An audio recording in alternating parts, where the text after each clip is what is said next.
ថ្ងៃដំបូងយើងជួបគ្នាភ្នែកអូនមើលបងដូចមិនស្គាល់ពាក្យតិចតួចដែលយើងនិយាយប៉ុន្តែបេះដូងចាប់ផ្ដើមញាក់ញ័រពេលវេលាបន្តទៅមុខអារម្មណ៍កាន់តែជ្រាលជ្រៅពីមនុស្សមិនស្គាល់គ្នាមិនស្គាល់គ្នា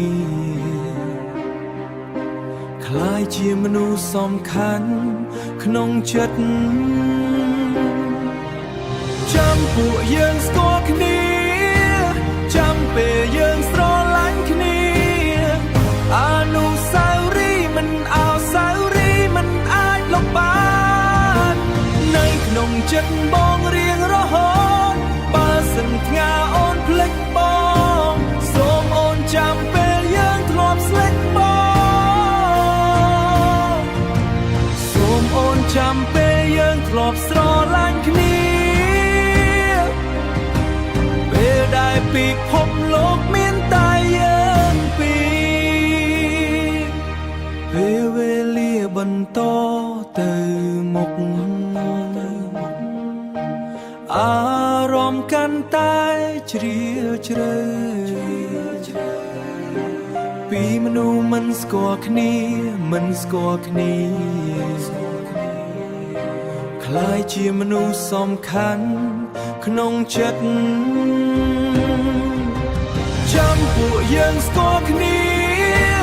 ចាំពេលយើងស្រឡាញ់គ្នាអនុស្សាវរីយ៍មិនអោសាវរីយ៍មិនអាចលុបបា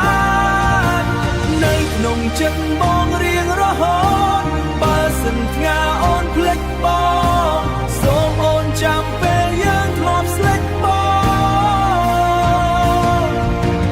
ពេលដែលផុំពេលយើងធ្លាប់ស្រឡាញ់គ្នា